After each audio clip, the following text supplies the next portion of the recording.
Continuamos con este extraordinario congreso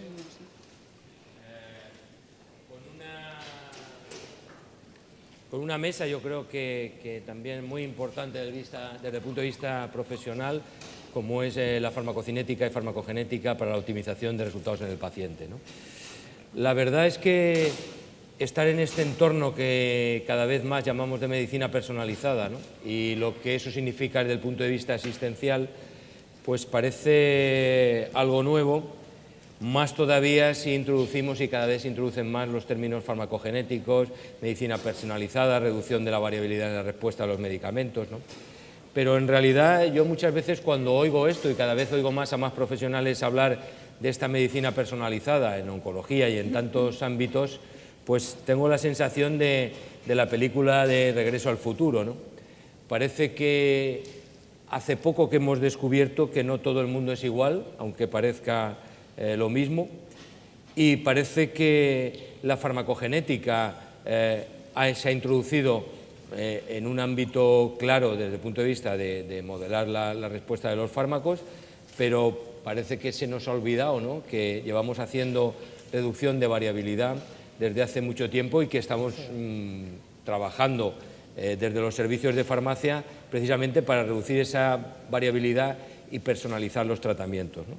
Sabemos que eso existe, que esta variabilidad en las respuestas es algo que conocemos, pero también es verdad que la situación actual, y lo que voy a presentar ahora son los datos del informe del Libro Blanco de la Sociedad Española de Farmacia Hospitalaria, no se refiere a la Comunidad Valenciana, pero sí son, yo creo que un punto de reflexión para plantearnos el conjunto de esta mesa, ¿no? Y el informe es muy claro. Fijaros, habla en la encuesta, en el Libro Blanco que se hizo, tenéis detallado ahí farmacocinética, quien hace niveles plasmáticos, y también quien hace informes, ¿no? Bueno, pues como media prácticamente solo el 10,8% de los hospitales está haciendo ya las determinaciones, 1 de cada 3 hospitales sí hace informes. Pero fijaros además las grandes diferencias que hay entre el entorno público y el entorno privado. Prácticamente en el entorno privado menos del 12%, bueno, del 12% de los hospitales hacen informes y desde luego mucho menos niveles plasmáticos. Y también existe una diferencia muy clara entre el tamaño del hospital y la posibilidad de participar directamente, quizá con una lógica a lo mejor en el tema de niveles, pero quizá no de una forma tan clara en la participación de estos servicios de farmacia en la elaboración de informes, ¿no? Hospitales con menos de 100 camas, solo el 12% están participando en estos informes de farmacocinética, más allá de que prácticamente ninguno ya hace niveles, solo un 2%, un 3%. Entre 100 y 250 camas, solo el 15%, y ya nos tenemos que ir por encima de 250 camas, 500, para que más de la mitad de los hospitales estén haciendo informes de farmacocinética. Y no hablamos de toda la cartera, simplemente la encuesta lo que hacía referencia es si hacías informes de farmacocinética. Si esto es ya unos datos que creo que nos deben obligar a la reflexión, pues una actividad como es la farmacogenética, todavía más incipiente, pues más novedosa, pues todavía estamos en unos valores, yo creo que casi testimoniales, ¿no? Solo un 1,7% de los hospitales está haciendo los análisis, solo un 3% está haciendo informes, ¿no? Y además, solo el 12% de los hospitales con más de 500 camas está participando en esta elaboración de informes de farmacogenética.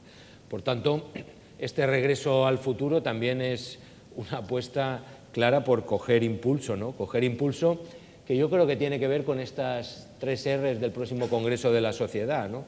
Estos retos que tenemos pendientes, la elaboración o cómo podemos trabajar en redes, si es que nos parece relevante hacerlo así, y cómo podemos mejorar los resultados para seguir demostrando que la farmacocinética es un elemento fundamental para la monitorización de los pacientes y desde el punto de vista de coste-efectividad resulta rentable. Bueno, por tanto, no estamos dispuestos a acomodarnos. Yo creo que la gran oportunidad que tenemos ahora tecnológica no la hemos tenido desde hacía mucho tiempo. Hemos vivido etapas donde la monitorización farmacocinética pues, se reducía a un número de fármacos, pero no había avances importantes. Hoy, nuevos antiepilépticos, los nuevos anti-TNFs, la posibilidad de monitorización de una forma fácil, sin HPLC, con otros procedimientos mucho más rápidos, sin tanto procesamiento de oncología, están abriendo nuevas posibilidades que además yo creo que tenemos que coger y cogerlas ya, ¿no? Hay una tendencia importante también en muchos hospitales a hacer un planteamiento de quién hace los niveles, y laboratorios y farmacia.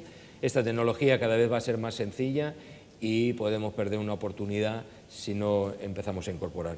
Por otra parte, yo creo que tenemos información recogida del papel que hemos hecho a lo largo del tiempo los servicios de farmacia, y cada vez más tenemos la posibilidad de inferir a través de nuevos programas farmacocinéticos, ¿no? Por tanto, tenemos nuevas tecnologías, tenemos nueva información y tenemos algo que es fundamental, que es que la farmacocinética forma parte de este salto a la práctica clínica, ¿no? Yo creo que hoy y mañana también estamos viendo algunas posibilidades de desarrollo futuro, ¿no?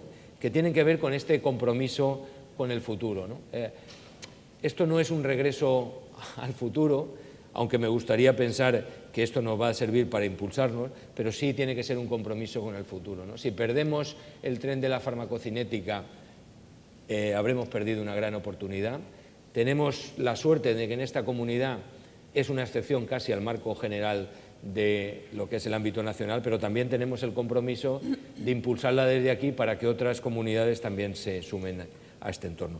Y desde este compromiso con el futuro tenemos la oportunidad de contar con 4 ponentes extraordinarios, a los que uno seguramente se os va a quedar, al menos alguno, la cara así cuando oigáis parte de lo que han hecho. Y dejo a Mónica para que siga con la presentación. Buenas tardes.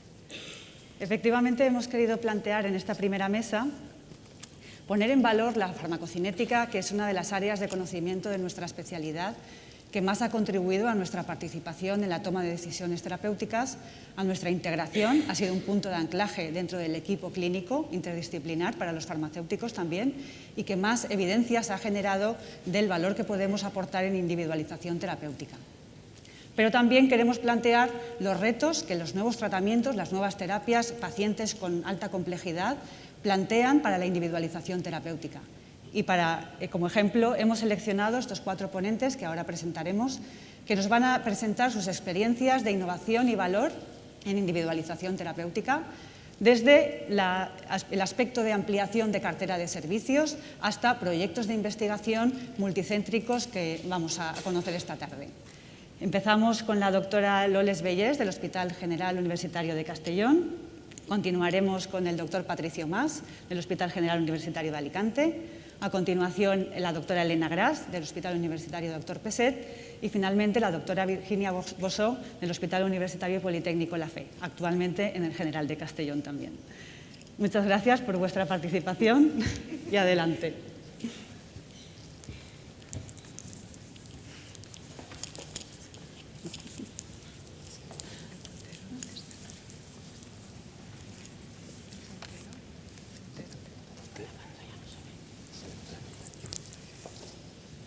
Bueno, en primer lugar quisiera agradecer tanto a Mónica como a José Luis el que me hayan invitado a participar en esta mesa y poder compartir experiencias, que siempre es muy enriquecedor. Cuando nos planteamos innovar en monitorización de antiepilépticos, tenemos que pensar en crecer en cartera de servicios, en seleccionar en qué pacientes van a ser los candidatos de que se vayan a beneficiar más de esa individualización posológica. De esa manera podremos ofrecer los mejores resultados en salud a través de nuestra actividad, a través de la farmacocinética clínica. En el Hospital General de Castellón disponemos en cartera de servicios desde el 2008 la monitorización del levetiracepan, la motrigina y oscarbamazepina. Es a partir del 2015 cuando aparecen en el mercado enzimoinmunoensayos que nos van a permitir monitorizar de forma automática muchos de estos antiepilépticos de segunda generación y por lo tanto disponemos de una oportunidad de innovación en todas las unidades de farmacocinética.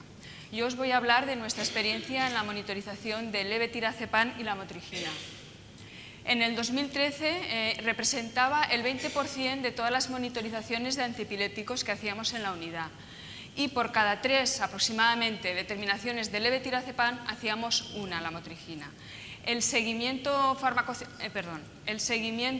farmacocinético de los pacientes era escaso. Para el levetiracepan era un 14% y para la lamotrigina un 24%. Entonces fue este el momento en que decidimos identificar qué pacientes iban a ser los candidatos a la monitorización farmacocinética y dónde íbamos a obtener los mejores resultados. Y eran pacientes con disfunción renal, los pacientes con politerapia con inductores enzimáticos, los niños, la población pediátrica y las gestantes.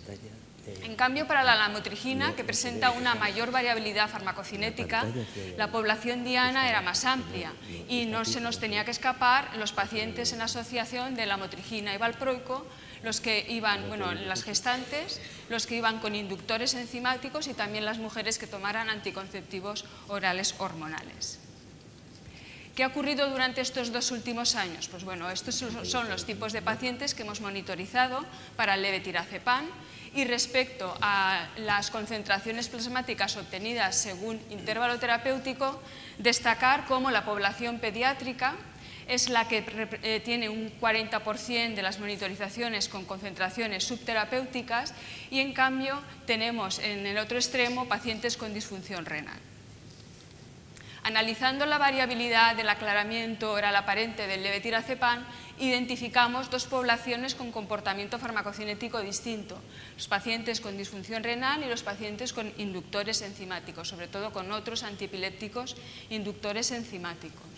Representando la mediana de desaclaramiento oral aparente, vemos pues cómo en pacientes con disfunción renal hay una disminución significativa de un 40%, sin embargo en pacientes con inductores se incrementa en un 60%, y observamos cómo es el grupo de pacientes que presenta una mayor variabilidad interindividual.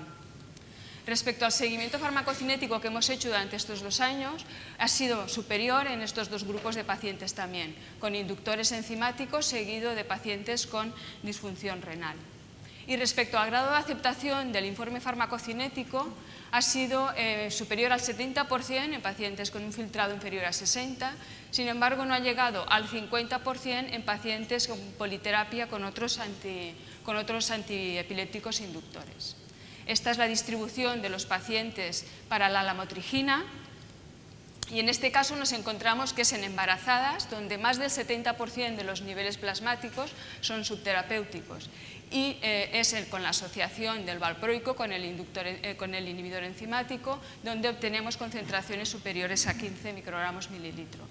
Respecto a la variabilidad, era de esperar que este fármaco presenta un comportamiento más variable, como he dicho anteriormente. Entonces, identificamos aquí 3 poblaciones que son embarazo, con inductores enzimáticos y con valproico, donde el aclaramiento oral aparente es significativamente distinto. La representación de las medianas observamos cómo es en el embarazo, donde hay un incremento en torno al 270%, en embarazadas, y veis también cómo la variabilidad interindividual es muy elevada en este grupo, seguido también de pacientes con inductores enzimáticos. Estas son las monitorizaciones que hicimos en 4 embarazadas, que disponíamos de niveles pre y post embarazo, y bueno, observar cómo el comportamiento durante el embarazo del aclaramiento es muy distinto. Y recomendamos en estas situaciones monitorizar mensualmente los niveles de lamotrigina. Respecto al seguimiento farmacocinético, pues ha sido en embarazadas donde hemos realizado un mayor seguimiento farmacocinético definido como concentración de lamotrigina por paciente. El grado de aceptación del informe también ha sido en embarazadas, donde ha sido mayor, sin embargo vuelve a ser en inductores enzimáticos, donde el grado de aceptación es menor. Probablemente sea debido a que son pacientes con epilepsias refractarias de difícil control, donde el ajuste posológico pues, va a ser multifactorial y no va a depender únicamente del aporte que hagamos con el nivel plasmático. ¿Qué ha ocurrido con nuestros indicadores desde el 2013 al 2016? Pues vamos cambiando la tendencia, pero no mucho. Hemos aumentado de un 20% a un 22% y a costa de incrementar más la monitorización de la lamotrigina, que es el fármaco más candidato a ello. Y respecto a qué nos cuesta el enzimoinmunoensayo, pues como veis son costes perfectamente asumibles para un laboratorio de farmacocinética. ¿Hacia dónde podemos seguir innovando? Pues sería el estiripentol, el fármaco con un comportamiento cinético más impredecible que a priori podría beneficiarse. Sin embargo, es un fármaco huérfano donde vamos a tener poca población.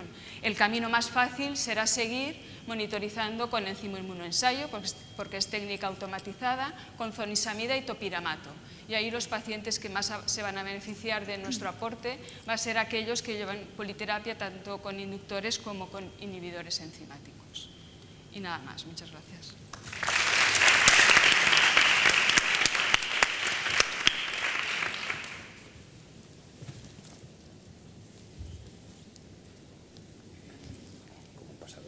No sabía que iba a seguir claro. Ah, vale. Sí.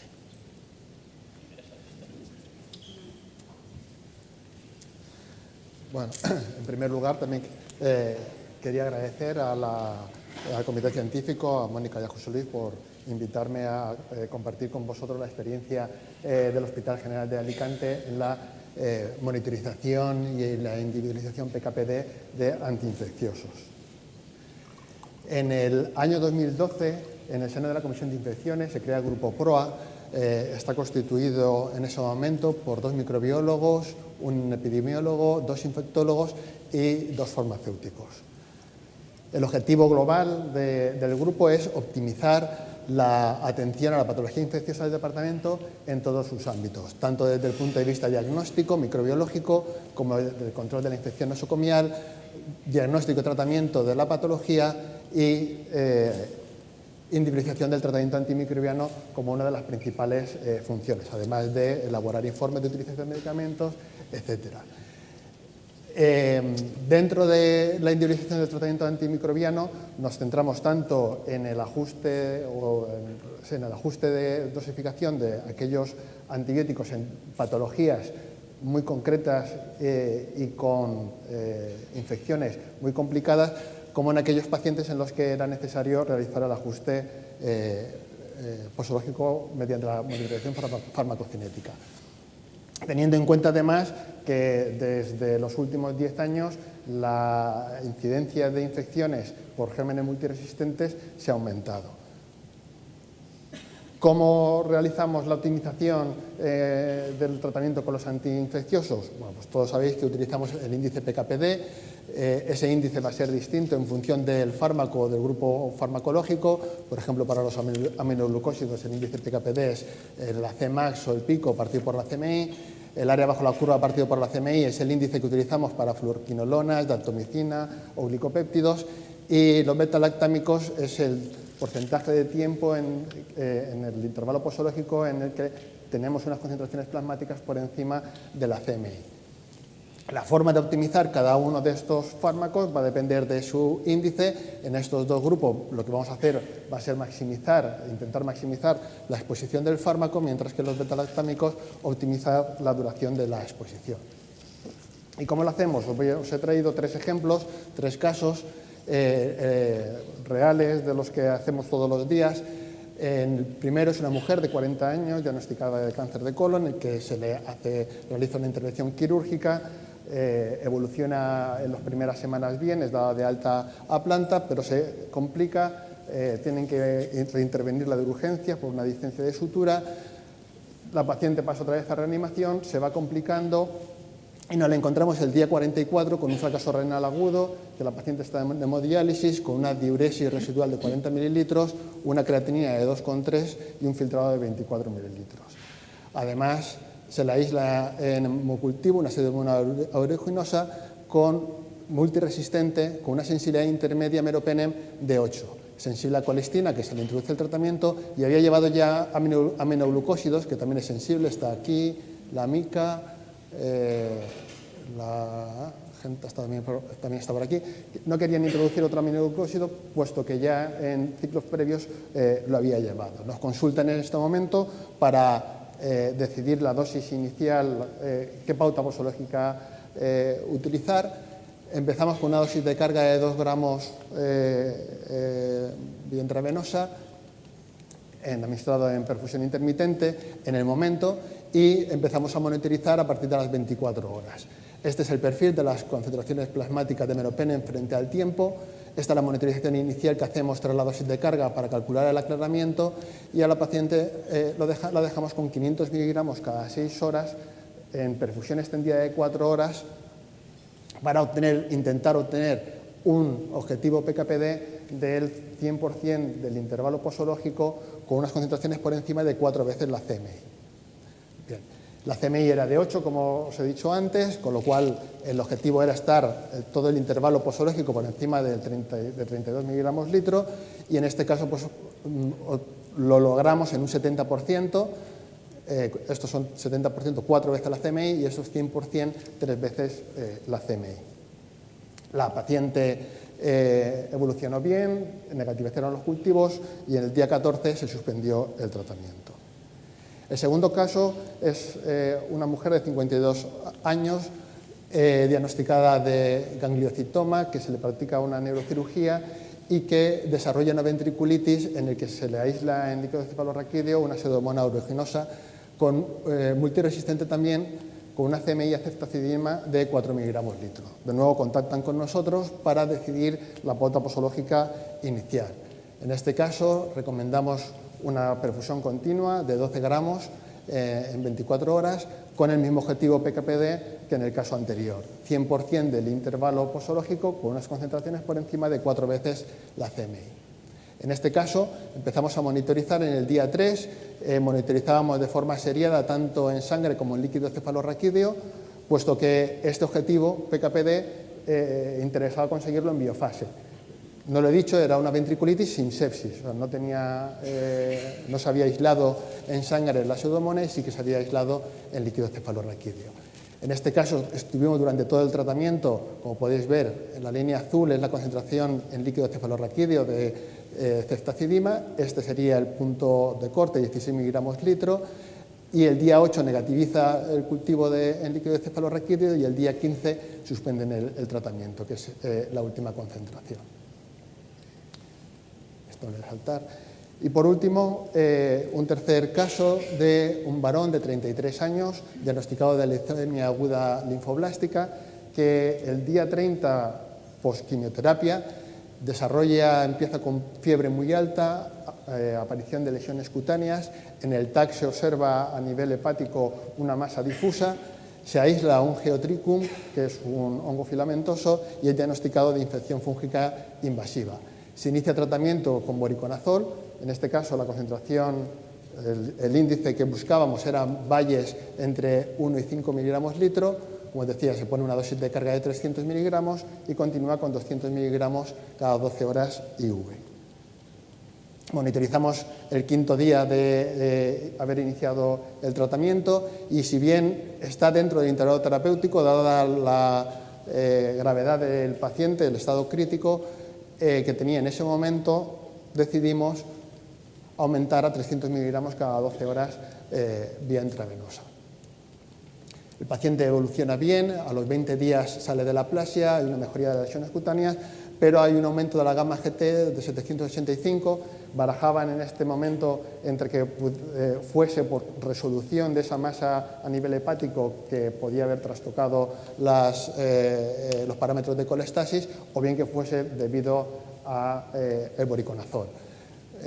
Por lo tanto, decidimos, ante la mejoría, disminuir la pauta a 200 miligramos cada 12 horas vía oral, puesto que ya estaba el paciente mucho más estable, y volvemos a monitorizar los niveles plasmáticos. Esperábamos encontrar una concentración en torno a 1,2 miligramos litro, que era la estimación. Sin embargo, cuando medimos la concentración plasmática experimental, la obtenemos muy baja, de 0,2 miligramos litro. De hecho, además, esta es la estimación de las dos concentraciones plasmáticas. Esta se nos ha ido mucho.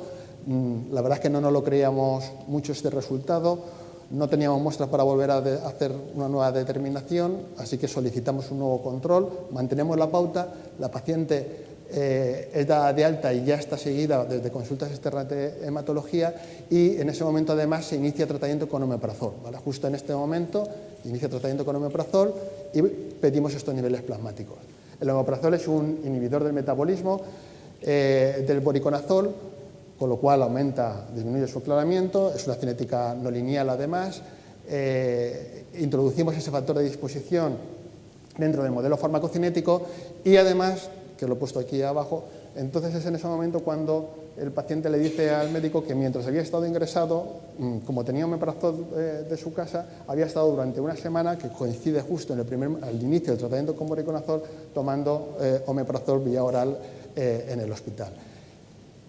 Tenemos en cuenta esta inhibición que se produce al inicio del tratamiento y esta otra inhibición, y veis que ahora sí los puntos, las concentraciones plasmáticas experimentales van más al sitio, se parecen más a las estimadas, y finalmente dejamos al paciente con 250 miligramos cada 12 horas vía oral hasta resolución de su patología. Bien, estos eran los 3 casos clínicos que quería presentar en este tiempo. Ahora 2 reflexiones que quería hacer, y es qué pasa si en mi unidad de farmacocinética no dispongo de medios para poder determinar fármacos que habitualmente no se realizan por técnicas automatizadas, como nos ha comentado antes Loles, de los que es más sencillo implementar dentro de las unidades de farmacocinética. Podemos contactar con compañeros, con otros hospitales, antes Mónica también lo comentaba, también José Luis, podemos trabajar de forma colaborativa. De todas formas, una reflexión que quería hacer era que con los fármacos antiguos que monitorizamos habitualmente, también tenemos recorrido para optimizar los tratamientos. Esto es un reprotocolo que implantamos hace 4 o 5 años en los pacientes críticos. Simplemente consistió en protocolizar la dosis de carga de vancomicina en los pacientes críticos y monitorizar desde la primera dosis. Y esto nos permitió disminuir en 48 horas prácticamente, este es el tiempo en alcanzar la concentración plasmática objetivo en los pacientes críticos, disminuir en 48 horas el tiempo en el que alcanzábamos la concentración plasmática objetivo. Y una segunda reflexión es que lo ideal es disponer de modelos poblacionales que tengan una capacidad predictiva lo suficientemente buena como para poder realizar una estimación bayesiana y poder individualizar la dosis. Esto muchas veces no es posible, no es así, no disponemos de los aplicativos en todos los hospitales o del conocimiento para poder realizarlo. De todas formas, no hay que olvidar que ajustar un antibiótico, por ejemplo en este caso levofloxacino, ¿se puede ajustar el levofloxacino sin medir concentración plasmática? Pues sí. Aquí hay un homograma, no es un homograma, hay una ecuación en la que tiene en cuenta la edad, el sexo, la raza y el aclaramiento de creatinina para poder calcular aclaramientos, el volumen de distribución y poder calcular en un momento determinado cuál es el área bajo la curva del levofloxacino.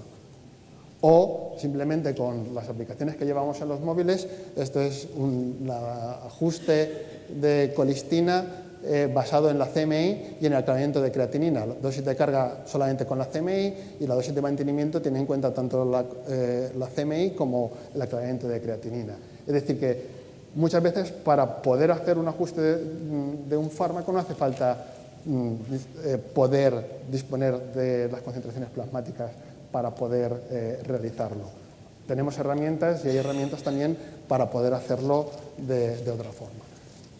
Simplemente a niveles de conclusión, decir que la individualización PKPD de antiinfecciosos cada vez es más necesaria con la aparición de los microorganismos multiresistentes, que la atención farmacéutica a través de la farmacocinética clínica aporta un valor clave en el proceso farmacoterapéutico, que la participación activa en la toma de decisiones dentro de grupos multidisciplinares nos corresponsabiliza en los objetivos terapéuticos, y que es importante la colaboración entre centros para ampliar nuestra cartera de servicios. Muchas gracias.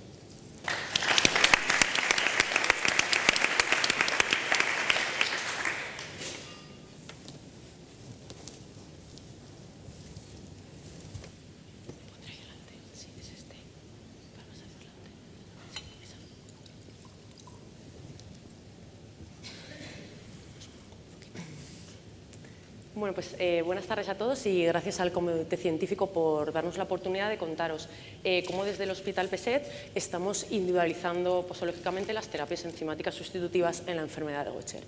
Bueno, lo que queremos contaros es que la enfermedad de Gaucher, ya sabéis que es una enfermedad rara de depósito lisosomal que se produce por una deficiencia parcial o total de una enzima que es la glucocerebrosidasa, y esto produce que la deficiencia de esta enzima hace que los macrófagos se transformen en células de depósito de lípidos que se distribuyen por el organismo y lo que hacen es depositarse en diferentes tejidos y se infiltran en ellos. El tratamiento que tenemos actualmente para esta enfermedad es la reposición de esa enzima deficiente y es el tratamiento enzimático sustitutivo. Por tanto, lo que os vamos a contar es cómo se individualiza actualmente la terapia enzimática sustitutiva, qué nos puede aportar el PKPD, los modelos farmacocinéticos, y cómo vamos a aplicarlo, cómo lo estamos aplicando actualmente nosotros en la práctica clínica. Bien, actualmente, ¿cómo se individualiza la terapia enzimática sustitutiva? Pues se realiza exclusivamente según la sintomatología clínica que tiene el paciente y según una dosificación por kilo de peso. Cuando las terapias enzimáticas son perfusiones intravenosas del medicamento, por tanto, cuando el medicamento alcanza concentraciones plasmáticas, la primera peculiaridad que tienen estos tratamientos es que son enzimas y, por tanto, nosotros farmacocinéticamente lo que hacemos es medir actividades enzimáticas, es decir, medimos la funcionalidad que tiene ese medicamento.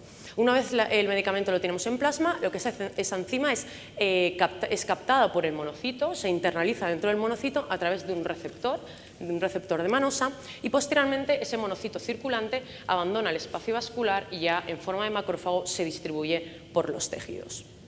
Bien, ¿cómo medimos la respuesta de estas terapias enzimáticas? Tenemos dos maneras de medirla, una mediante una respuesta binaria, óptima o no óptima, en función de 6 parámetros de hemoglobina y plaquetas, visceromegalias, de hígado y bazo, o bien a nivel óseo, porque es un dominio muy importante afectado en esta enfermedad, y a nivel de un marcador como la quitoheteroxidasa, que nos habla de la carga celular que hay de estos macrófagos llenos de lípidos. Otra manera de medir la respuesta es a través de una escala, que es una escala Gauss, que es una puntuación que, como veis, tiene en cuenta también estos dominios y le da un mayor peso a la infiltración esquelética, sobre todo en la médula ósea, y a nivel hematológico. Bien, ¿qué es lo que puede aportar los modelos PKPD? ¿Qué es lo que puede aportar la farmacocinética? Como sabéis, desde el Hospital PESET llevamos desde 2010 en un proyecto de investigación de la enfermedad de Gaucher, en el que validamos una técnica en HPLC para la medición de esta enzima. Posteriormente realizamos un estudio farmacocinético que lo que estudiamos era la captación de esa enzima por el receptor de Monsa por los monocitos circulantes, y lo que también ya hemos definido son los marcadores clínicos y los puntos de corte en un proyecto multicéntrico que intervinieron diversas comunidades autónomas y, como sabéis, en la Comunidad Valenciana pues participó también el Hospital La Fe y el Hospital de Alcoy. ¿Y qué es lo que queremos mostraros hoy? Porque esto ya lo hemos hecho anteriormente. Hoy lo que queremos contaros es realmente cómo individualizamos nosotros en la práctica clínica. Bien, lo primero que hacemos farmacocinéticamente es medir a nivel basal, es decir, medimos la actividad enzimática endógena que tiene el paciente, que es deficiente. Luego lo que hacemos es medir a los 15 minutos después de finalizar la perfusión intravenosa. Es lo que llamamos la actividad en T75 y, como veis, representa la asíntota de la perfusión intravenosa y representa la cantidad de actividad endógena que tiene el paciente más la cantidad de actividad exógena de la terapia enzimática administrada. El siguiente marcador que tenemos es la diferencia entre estas dos, entre el basal y el T75, y es lo que llamamos la actividad enzimática acumulada dentro del monocito.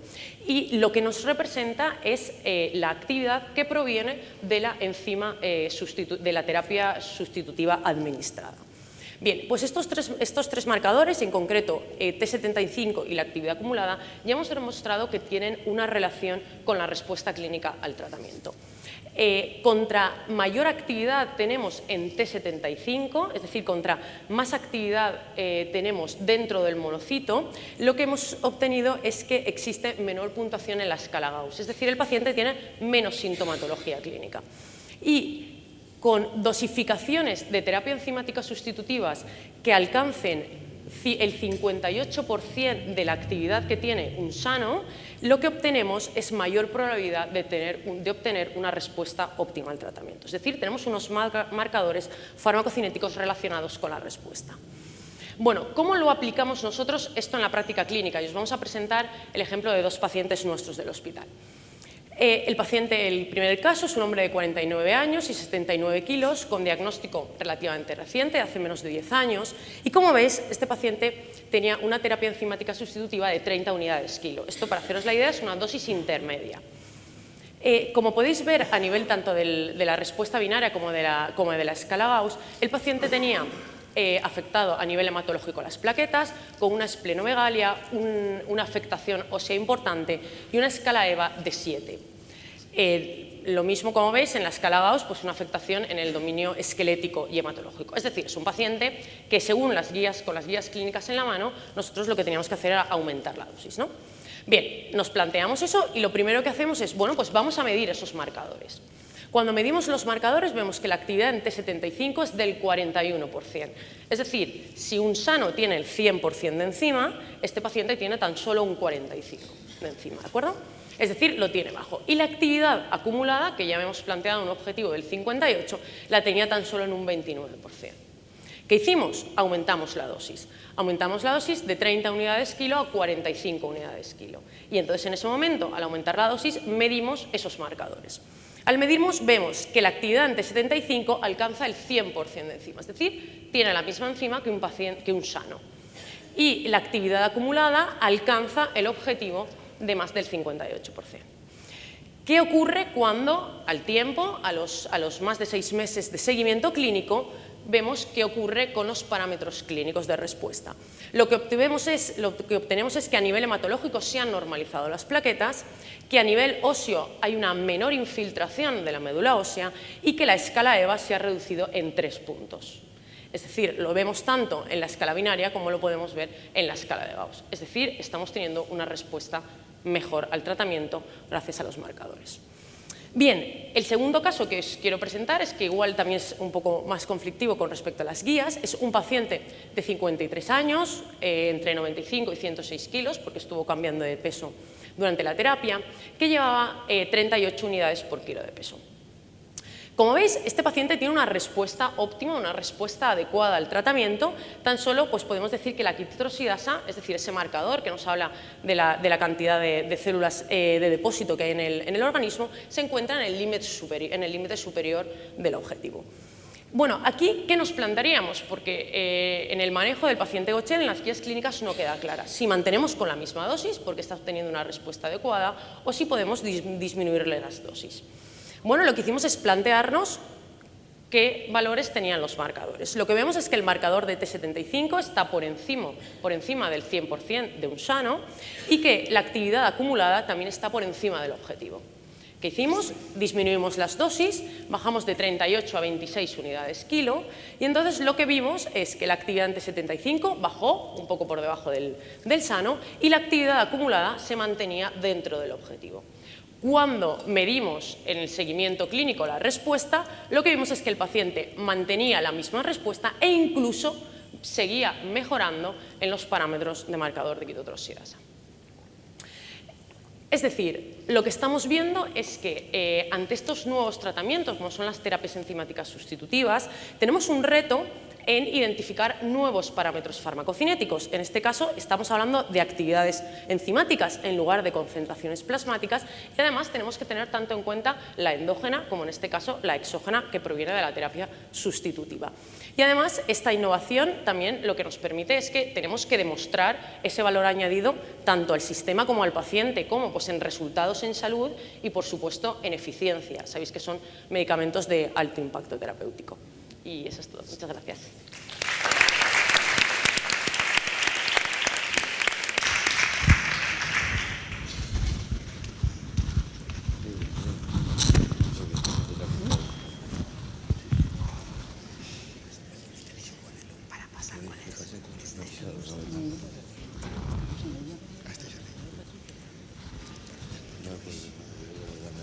Hola, buenas tardes.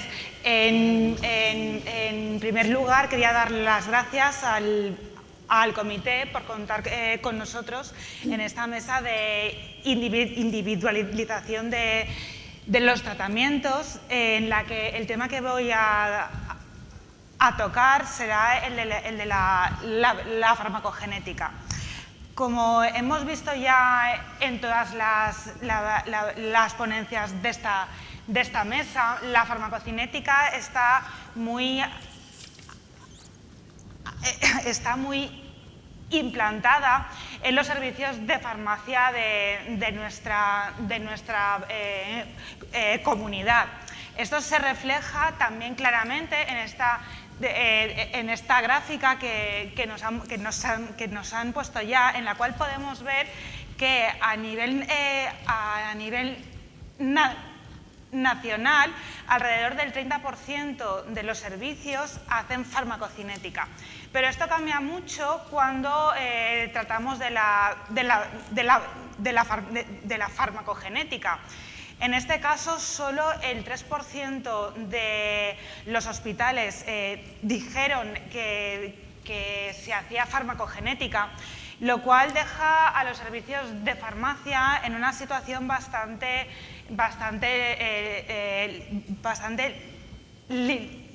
limitada. Y la farmacogenética es un tren del que llevamos hablando mucho tiempo, que va más rápido cada vez y al que tenemos que subirnos ya si no queremos quedarnos por el camino. Nosotros en el Hospital La Fe comenzamos en el año 2008, fruto de una colaboración con la facultad, y en el campo del trasplante de órgano sólido. Desde entonces, varias son las áreas en las que se ha ampliado nuestra actividad, pero en todo este camino no está exento de una serie de barreras con las que te tienes que enfrentar, de las cuales quería destacar principalmente dos. Por un lado, costes, y por otro lado, el desconocimiento de los clínicos, muchas veces que no saben que ese biomarcador puede ser útil en su práctica clínica, y al final depende de su demanda el que esa prueba vaya a entrar o no en la cartera de servicios.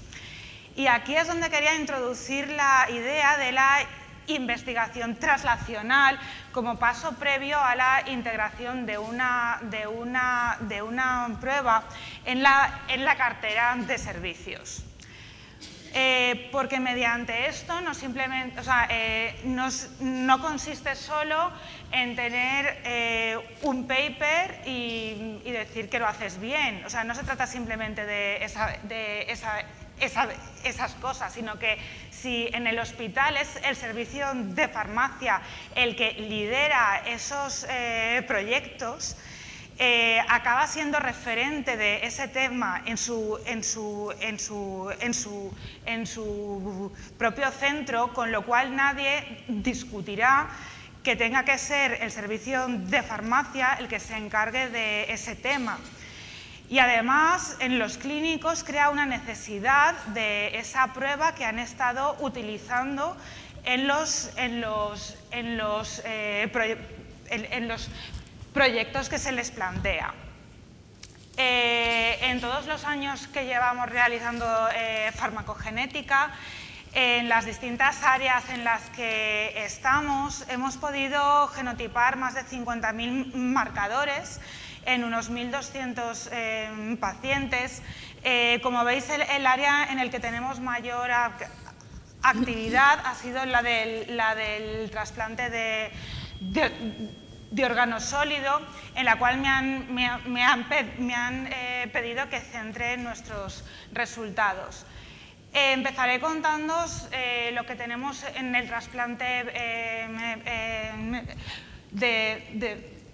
de pulmón. Es un estudio clásico de farmacogenética en el trasplante, en el cual lo que hacemos es medir cómo un biomarcador afecta o no a los niveles de fármaco.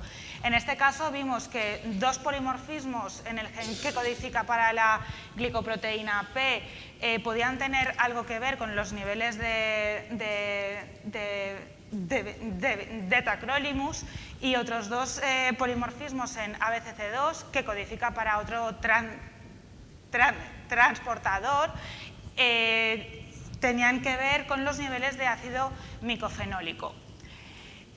Por lo que respecta al trasplante cardíaco, se ha publicado muchísimo con referencia a la influencia de polimorfismos en los citocromos respecto a los niveles de tacrolimus y de ciclosporina.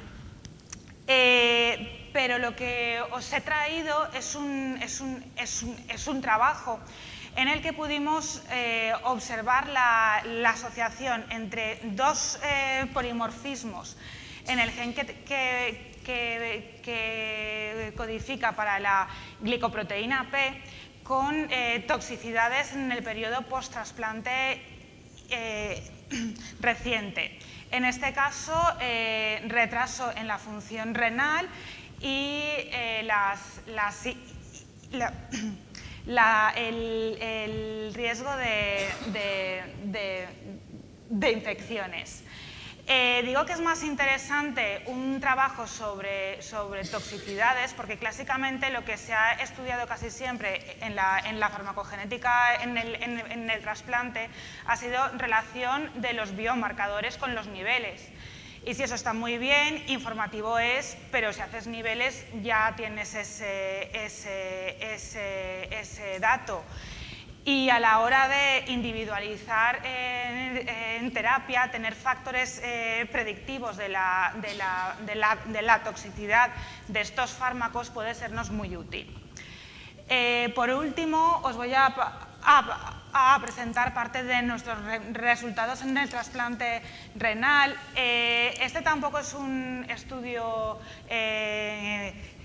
clásico, y en él lo que encontramos fue que un polimorfismo en un gen que a priori no tiene nada que ver con la vía metabólica de tacrolimus influía en los niveles de este fármaco. En este caso lo que vimos era que los pacientes metabolizadores lentos para ácidos C19 tenían niveles muchísimo más altos que el resto. Y al preguntarnos por qué podía ser esto, nos dimos cuenta que todos iban con el tacrolimus más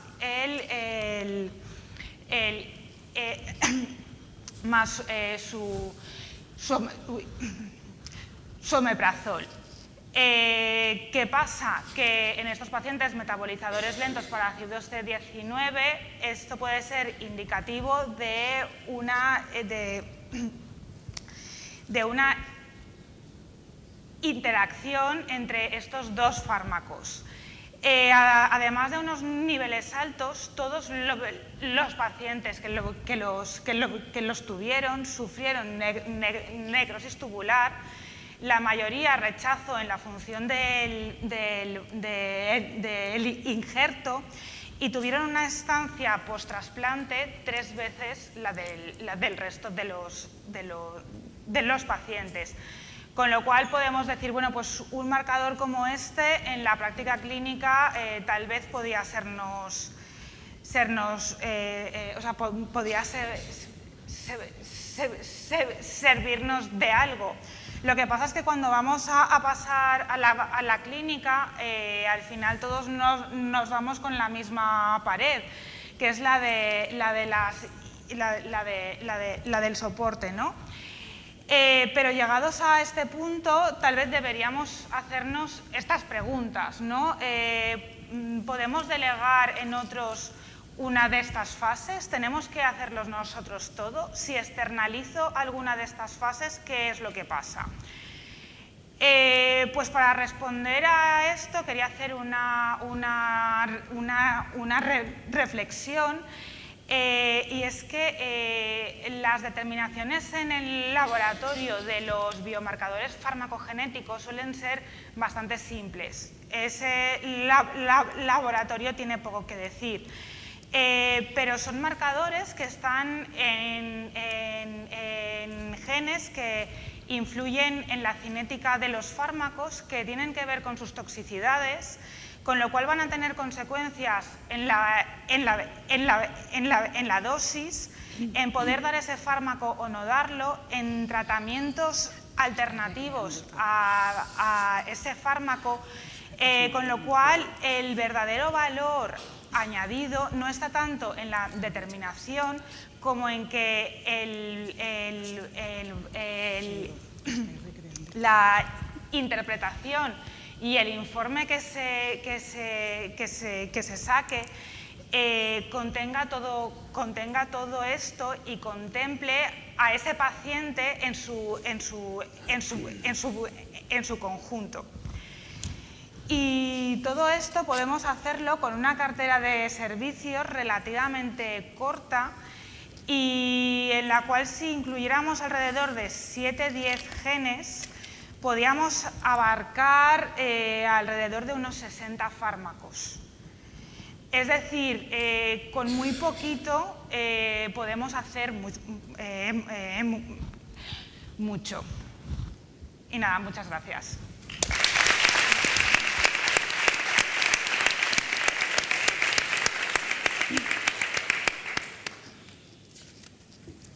Preguntamos a ver si... Sí. Muchas gracias a todos vosotros por las intervenciones. Nos hemos excedido un poco de tiempo, pero si hay interés por alguna pregunta para cualquiera de ellos, podéis hacerla ahora.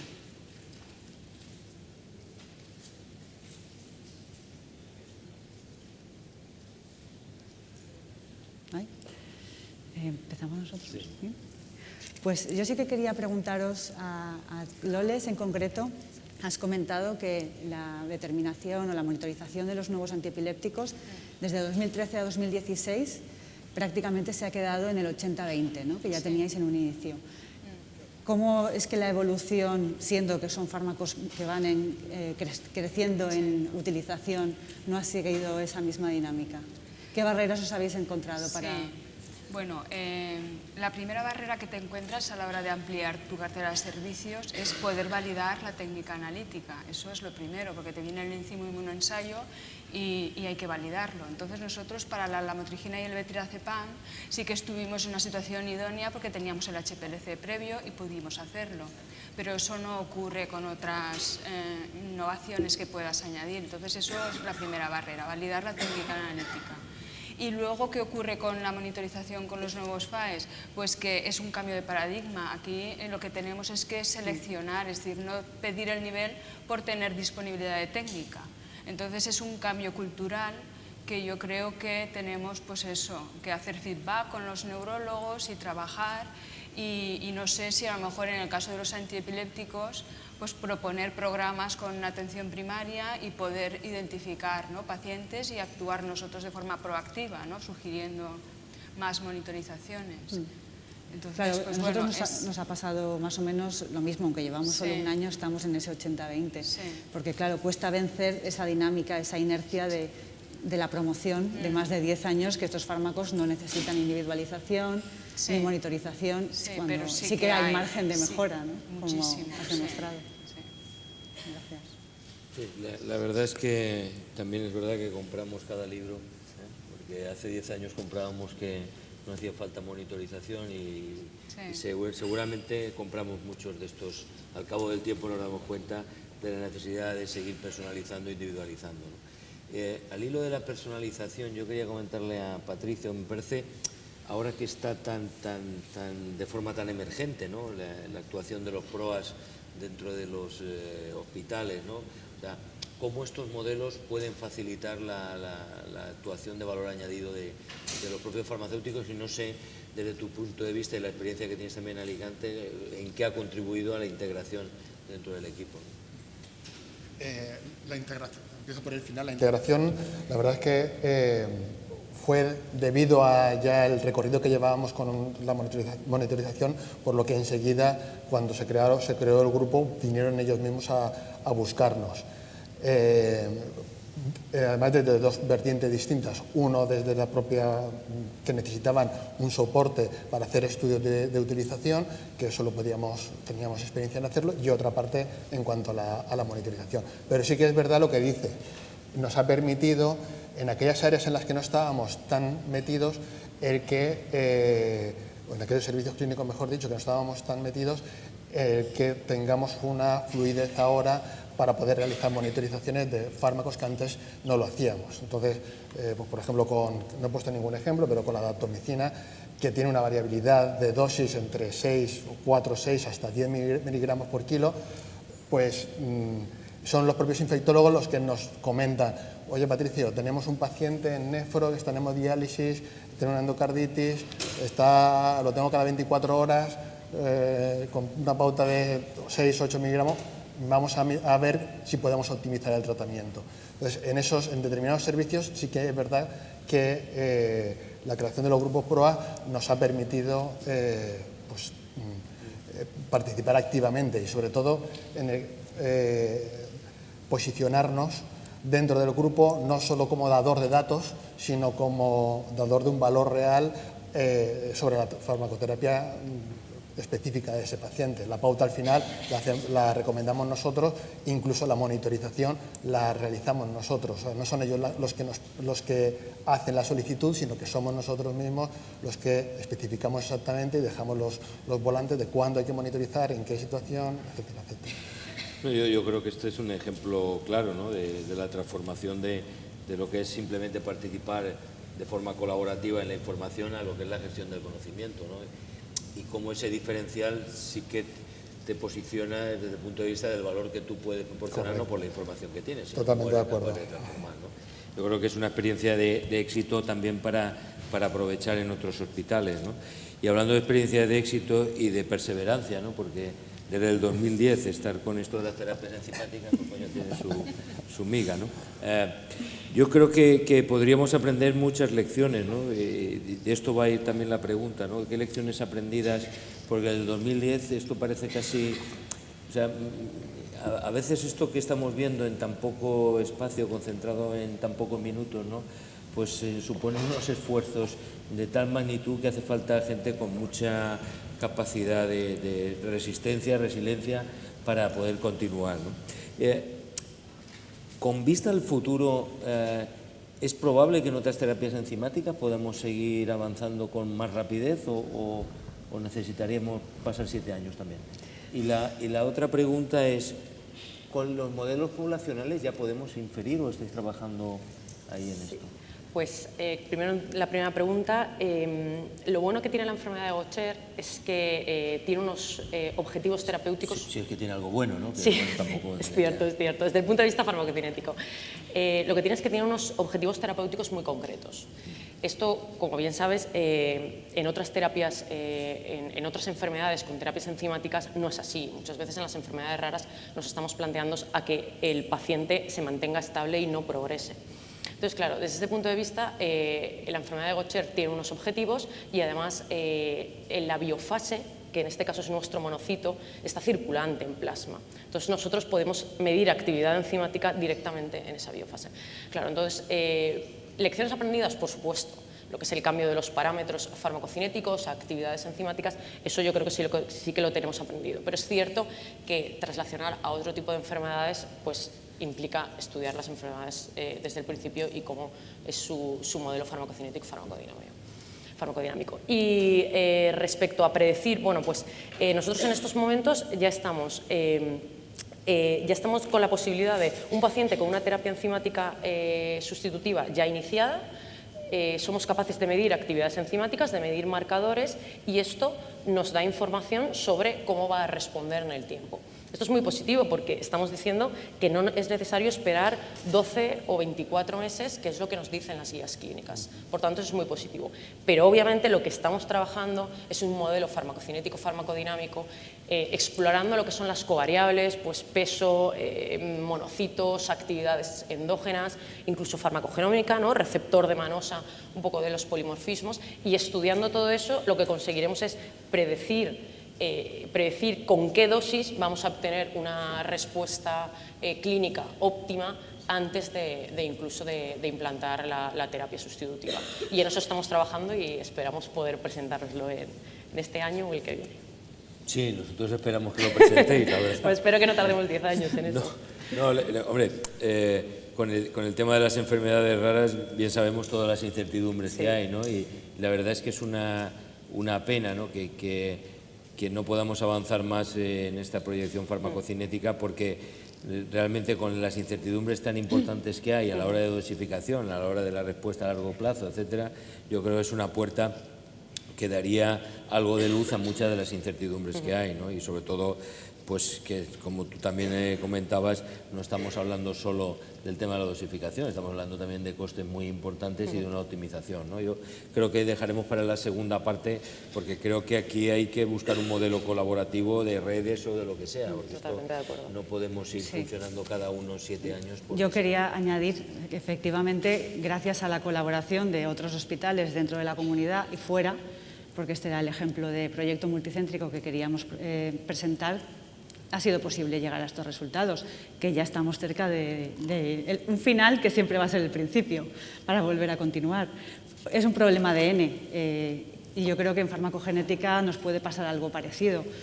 Posiblemente no todos podemos empezar a hacer ni siquiera los 9 genes que dices, pero dinos un poco por qué fármacos empezaríamos, por qué genes, para tener un impacto en interpretación de resultados y en individualización temprano, ¿no? Para que no nos cueste 10 años convencer de la utilidad clínica. Si tenemos onco, el tema es muy fácil, porque en onco las evidencias que hay ahora mismo son muy grandes.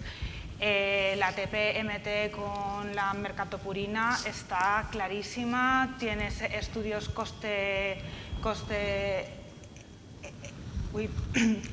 que les puedes presentar, o sea, eso está clarísimo. Con la DPID y el 5FU la cosa no está... A ver, está muy clara, lo que pasa es que hay estudios que te dicen que coste efectivo no es, porque la frecuencia del alelo variante es bastante pequeña. Lo que pasa es que cuando hablas con gente que sí que lo hace en su centro, te dicen que a lo mejor la frecuencia del alelo variante no es tan pequeña como estás viendo en los papers. Y a lo mejor hablas con ellos y te dicen, bueno, pues la frecuencia será del 0,5%, no lo sé, estoy ahora, pero yo en un año he pillado ya a 3 pacientes. Claro, si evitas esa RAM en 3 pacientes, eso ya es coste efectivo. UGT con el irinotecan también lo sería. Entonces, digamos que si tenemos onco, esos 3 estarían clarísimos y habría que hacerlo. Un hospital que no tenga onco, ya empezaríamos hacia otras cosas. Guías de dosificación hay unas cuantas. Entonces ya tendríamos que ver cuál es la idiosincrasia del hospital, qué tipo de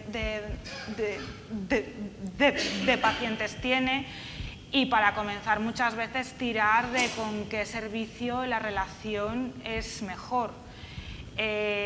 Con el voriconazol se pueden hacer cosas, tenemos niveles también. Psiquiatría es el área en la que tradicionalmente se ha estado comentando más, lo que pasa es que la psiquiatría es más difícil y bueno, más o menos esto sería por donde empezaría. Muchas gracias. ¿Sabes también un poco la reflexión, ¿no? Que creo que debemos de ser el único servicio de todo el hospital que mira que las cosas sean costo efectivas, ¿no? Eso es para, o sea, del resto pueden pedir las analíticas que consideren, nadie mira si es costo efectivo pedir 2 glucosas seguidas o que esto parece que solo entra en la percepción mental de los farmacéuticos. Por eso también a veces hay que valorar efectivamente lo que es costo efectivo, pero también hay que valorar todos los intangibles que aporta en la investigación translacional, ¿no? Lo que es la relación con los servicios y desde el punto de vista de tu participación en proyectos con otros servicios pues que se manejan en otras ligas de investigación que si no, no sería posible, ¿no? Yo creo que en este tren hay que empezarlo, bueno, pues como puedas, desde el punto de vista de investigación translacional, ¿no? Pero necesariamente tenemos que entrar en él, porque como esperemos a la valoración del tema del costo efectivo, cuando consigamos que eso sea demostrable, probablemente ya hay otros que hayan implantado el tema y hay muchas unidades que están pendientes de que eso sea así. Y creo que hay otros servicios pues que seguramente antes de que nosotros demostremos esto habrán tomado la delantera y nos habrán ganado por la derecha. No habrán demostrado que es costo efectivo, pero ya tendrán la cartera de servicios implementada. Así que, bueno.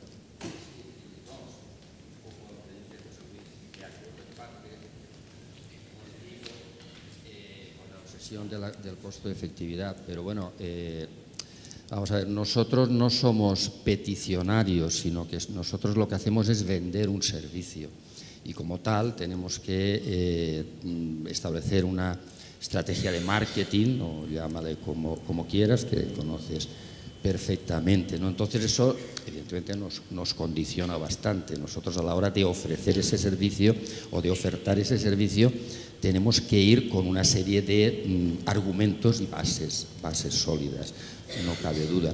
De todos modos, vamos, yo no quiero desanimar, sino al contrario, o sea, animar en ello, animar a que esté en nuestra cartera de servicio, pero de verdad. De verdad me refiero, no independientemente del tema, aunque tengamos que empezar por ahí, de dinero de investigación. La mayoría de hospitales, que todos conocemos, que los servicios de farmacia que están haciendo farmacogenética, están haciéndola con dinero de investigación. Creo que eso se tiene que terminar, o sea, se puede empezar por ahí, pero lo hemos de establecer y hemos de vender y demostrar que eso es por lo menos efectivo.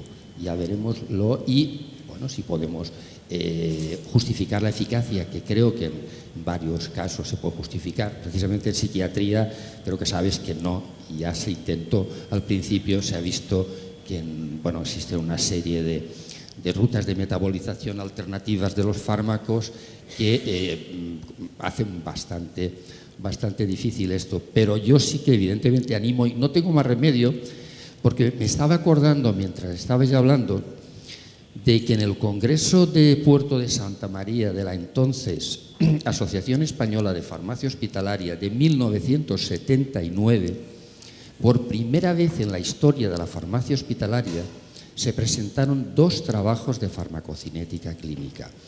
Uno de unos de los popes de Vila Jato sobre teofilina en pediatría, y otro de unos pelaos de Pamplona, entre los cuales era yo el primer firmante sobre la digoxina, farmacocinética de la digoxina.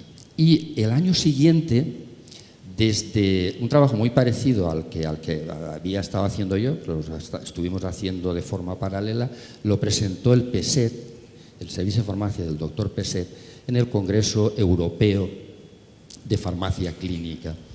Fijaros los años que han pasado y ahora la mayoría de la gente que está aquí, ya no solo residentes, eso consideran que, bueno, que la farmacocinética nació con la farmacia hospitalaria.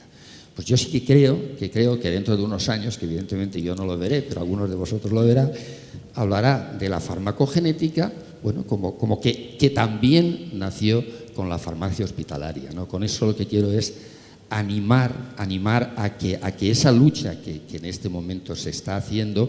Y os digo una cosa, ahora los enemigos sabemos, bueno, está el tema de los servicios de anatomía patológica, etcétera, ¿no? Pero entonces, y algunos de los que estáis aquí todavía lo habréis vivido, y creo que ya no, y no sé si en algún hospital se está viviendo, en la enorme competencia que suponía los servicios de laboratorio. Y más cuando fármacos como la digoxina se tenían que determinar por el método ELISA, que era un radioinmunoensayo, o sea, que necesitabas el ser manipulador de instalaciones radioactivas. O sea, quiero decir que no lo tuvimos fácil, o ni tuvieron nuestros compañeros fácil en aquella época, como está ahora, como ahora, ¿no? Entonces, pero sin embargo, fijaros, ¿quién ahora se hace cruces de pensar que la farmacocinética no forma parte, ¿no?, de la cartera de servicios del servicio de farmacia? Muy bien, pues damos paso a... ¿Quién se hace cruces? No lo sé. Los resultados a nivel nacional parecen indicar que más que cruces es que nos han crucificado, ¿eh? Entonces, efectivamente, probablemente el marco de la comunidad no es el marco nacional, ¿no? Entonces, pero sin embargo, cuando al principio era al revés, la comunidad estaba, lo teníamos muy difícil, mientras que... Pero por eso estabas tú, Enrique, por eso estabas tú, coño, ya estás del 78. Bueno, si queréis damos parte a la segunda parte y tenemos que intentar acabar rápido, sí, porque el hashtag Raúl tiene la culpa de todo, pues está subiendo y nos vamos a pasar del horario también. De acuerdo. A ver, subís...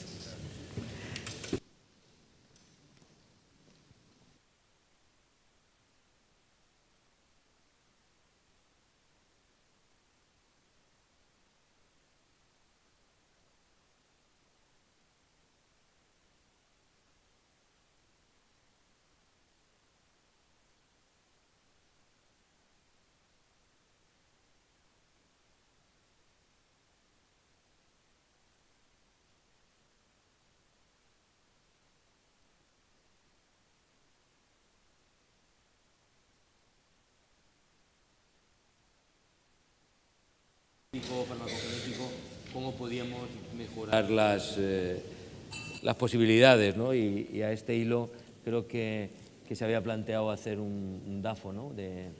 Que plantearais un poco qué debilidades, qué amenazas, qué fortalezas y qué oportunidades le veis, ¿no? Efectivamente. Vosotros que sois los responsables de los servicios que nos han presentado sus experiencias. Bueno, son bastante irresponsables, en fin. Queríamos que nos hicierais vuestra reflexión sobre cuál es el escenario actual y cómo veis un futuro a corto plazo y a medio plazo para el desarrollo de la farmacocinética y de la farmacogenética. ¿Cuáles creéis que son las debilidades y las amenazas y las fortalezas y las oportunidades que las lecciones aprendidas en farmacocinética podemos hacer valer para el desarrollo de la genética? Bueno, yo creo que la farmacocinética y la farmacogenética van directamente relacionados con el trending topic de esta mañana. Yo creo que no hay ninguna duda de que la innovación está presente en la farmacocinética y en la farmacogenética. Las maestras que ahora Virginia, Loles, Elena y Patricio nos han mostrado, yo creo que lo dejan perfectamente claro. Que esa innovación en farmacocinética y farmacogenética está vinculada directamente a los resultados en salud, y ahí es donde tenemos que marcar la diferencia, y eso es lo que nos va a hacer entrar en todos los equipos multidisciplinares.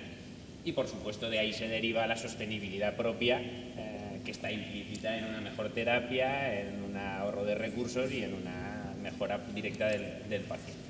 En el hipotético análisis DAFO que nos habíais dicho, vamos a ver, a nivel de debilidades, y yo creo que esa debilidad está directamente relacionada con la diapositiva del porcentaje de hospitales o de servicios de farmacia en los que la farmacocinética está directamente integrada. Yo creo que un punto clave es intentar integrar ahí totalmente la cartera de servicios ya en todos los servicios de farmacia. Es una debilidad ahora, porque solo un porcentaje se hace y no tenemos una red general nuestra donde podamos actuar como colaboradores.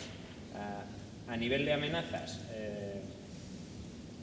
bueno, pues las amenazas, se ha hablado aquí también de la terminología de enemigo. Yo no los veo como enemigos, yo creo que tienen que ser aliados, ¿no? Pero es cierto que hay otros profesionales que también tienen interés, y eso muestra que esa farmacocinética y esa farmacogenética tienen una utilidad directa, porque hay otros profesionales que también la ven, ¿no? Entonces, es una amenaza, sí, pero es una amenaza que tenemos que buscar la alianza, ¿vale? No ver barreras y no poner enemigos, pero es cierto, ¿vale? Si, también lo ha dicho José Luis, si no lo cogemos nosotros, lo va a coger otro. Entonces eso es importante. A nivel de fortalezas muchísimas, ¿vale? Nos ha permitido, quizá es la herramienta que también se ha comentado, que nos ha abierto la puerta a esos equipos multidisciplinares, que nos ha permitido tomar decisiones clínicas directas, porque el facultativo ha confiado en ese farmacéutico que domina un campo que él es totalmente desconocedor, de manera que esa fortaleza yo creo que ha sido utilizada por la farmacia, por los servicios de farmacia para penetrar en esos equipos de trabajo multidisciplinares.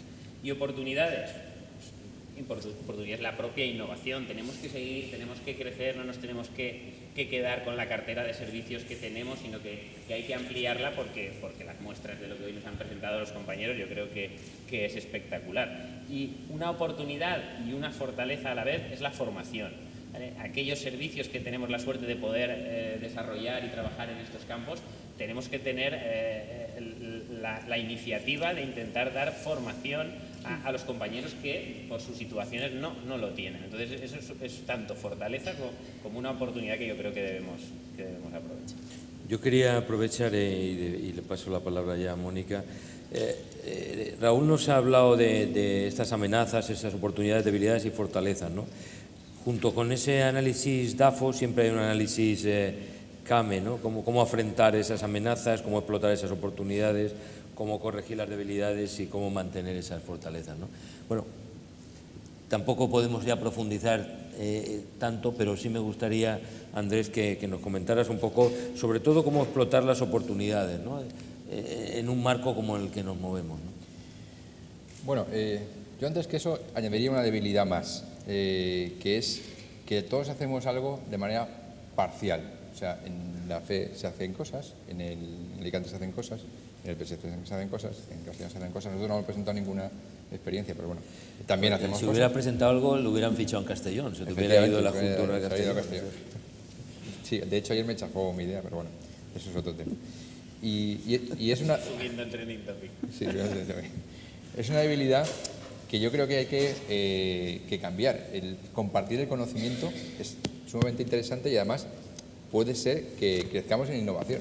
Al final, innovando todos, o sea, no innovando solo parcialmente, departamentalmente, podemos crecer en innovación, podemos compartir conocimiento, podemos compartir técnicas, incluso el mismo proyecto llevarlo a cabo en diferentes hospitales.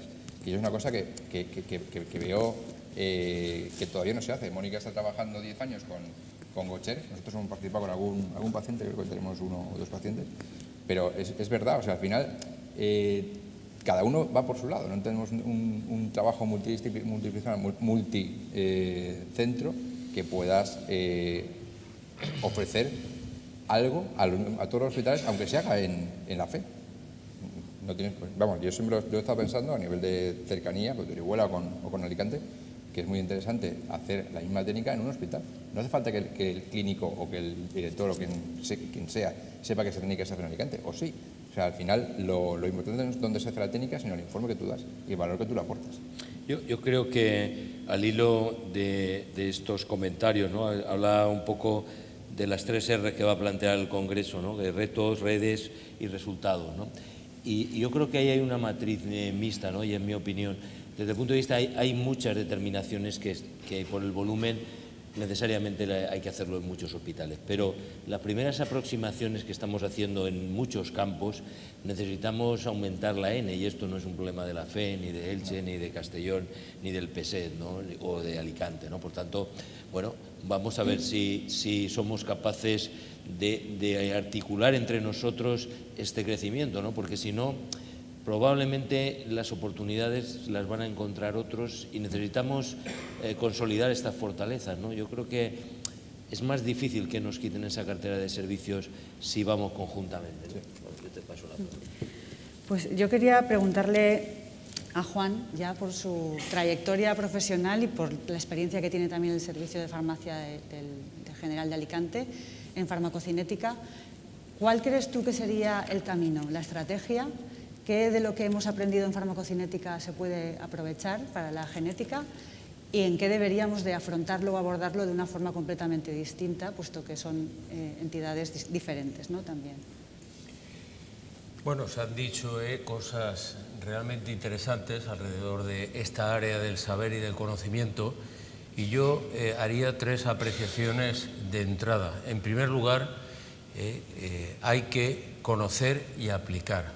Ese es el que vale. En segundo lugar, al clínico, al médico, hay que darle cosas que le sean prácticas y válidas en su quehacer diario, y aquel que se las dé en las mejores condiciones de calidad, de rapidez, de rigurosidad y de conocimiento, será el que tenga la presencia en esa actividad. Por lo tanto, no es cuestión de enemigos o no, es cuestión de quién haga mejor las cosas y las presente mejor en el hospital. Nuestra humilde experiencia es que cuando hemos trabajado con algún servicio clínico y les hemos demostrado que podíamos darle esas ventajas, nos han cogido inmediatamente y nos han incorporado en el equipo clínico, faltándonos tiempo y medios incluso para estar más profundamente relacionados con esa unidad clínica. De todas formas, yo diría que hay 4 áreas en las cuales una unidad de farmacocinética clínica y de farmacogenética debe de actuar. Esas 4 áreas serían, en primer lugar, a nivel asistencial. Ya he dicho que es fundamental dar resultados completos, fiables, rápidos y rigurosos. Pero por otro lado hay que tener una cartera pactada que de alguna forma dé satisfacción a lo que el clínico está demandando. Por otro lado, otra área de mucha importancia es la educacional. El área educacional significa que todos los profesionales, en este caso sobre todo residentes, que están con nosotros, deben de estar formados de una forma práctica y de una forma activa, para que puedan sembrar ese conocimiento en el futuro. Pero como muy bien se ha dicho, el intercambio de conocimientos nos va a ayudar a una de las restricciones que tenemos. Somos pocos para querer abarcar un área de conocimiento asistencial importante. Por lo tanto, más que nunca, ese intercambio de conocimientos, ese apoyo entre nosotros debe de ser primordial. Luego, por otro lado, otra área que no hay que descuidar es importante. Ejemplo de ello, como ahora veremos, es los problemas que hemos tenido para el reconocimiento de la especialidad de farmacia hospitalaria, es el área legal. El área legal hemos de cuidarla porque aquellos pasos que vayamos dando hacia adelante, que vayan pertrechados, vayan al mismo tiempo con un sustrato legal, nos va a favorecer muchísimo. Pondré un ejemplo. Tuvimos una serie de diatribas en la comunidad con la determinación de infliximab en enfermedad inflamatoria intestinal. Hubo una diatriba en los hospitales de quién compraba, dónde se pagaba ese reactivo que, como muy bien se ha dicho, para otros servicios no hay pegas, pero en aquel momento hubo pegas. Y se consiguió que desde la Consellería hubiera una nota oficial autorizando a comprar el reactivo de infliximab en aquellas unidades donde ya se estuviera haciendo farmacocinética. Eso dio lugar a que los servicios de farmacias tomaran la delantera en la determinación de infliximab. Y ahora mismo en nuestra cartera de servicios está perfectamente institucionalizada la farmacocinética de infliximab, y no es eso, se está desarrollando con biosimilares. Con lo cual voy al otro nivel, que es el de investigación. Debemos de tener presencia en investigación más teórica, diría que aplicada, que es la que realmente los pocos recursos que tengamos nos va a dar lugar, y para ello la fidelización con la industria farmacéutica es muy importante. Ahora mismo el trabajar con biosimilares está dando lugar a un apoyo grande por parte de la industria a los servicios, y eso nos está ayudando a tener medios para poder demostrar nuestra presencia. Aparte, esa investigación nos va a permitir publicaciones, dar a conocer los servicios y por lo tanto a creer. Al final, por no extenderme, yo creo que la clave está en tener ilusión, en hacer un plan de desarrollo inteligente que no sea de choque, sino de servicio, de intentar ser los mejores y de alguna forma de buscar alianzas dentro del hospital y entre los propios servicios de farmacia. Esas son un poco las líneas en un poco de síntesis que yo veo para llevar a cabo la farmacocinética clínica. Yo recuerdo, por terminar, esto es un poco historias del abuelo Cebolleta, cuando tuvimos que captar hace 25 años la farmacocinética que estaba en poder de bacteriología y del laboratorio de análisis clínicos, y no fue con peleas ni con luchas personales como se obtuvo, sino dando un servicio, respuesta en 2 horas analíticas, 24 horas con las guardias, y explicándole a los clínicos que aparte los fenómenos de interacciones, reacciones adversas los conocíamos porque hacíamos dispensación por dosis unitarias, y aquello se fue poco a poco imponiendo. Y la razón nos vino a que al final cogimos todo en una integridad, que eso sí que lo recomiendo, siempre que se pueda. La integralidad de la farmacocinética y farmacogenética fundamental, siempre que se pueda. Hacer la determinación, hacer la interpretación, hacer la validación e interaccionar con el clínico. Gracias, Juan. La verdad es que cualquiera se había metido contigo hace 25 años, ¿no? Porque, o sea, esa lucha, lo mismo, o sea, yo me hubiera rendido, vamos a terminar con una, si os parece, con un titular de prensa o con una frase para poner en Twitter de lo que sería esta mesa. ¿Cómo la cerraría, Raúl? ¿Raúl es el culpable? Aparte. Yo cerraría con red integral de farmacocinética, con alianzas y con identificación del caballo ganador. Ese que esta mañana hemos hablado en la innovación de que había que identificar al paciente donde el resultado. Identificación de paciente, red y alianza. Muy bien. Yo, muy similar, red, colaboración para la innovación. Yo creo que es fundamental trabajar en equipo, más que nunca. Somos pocos y hay mucho por hacer.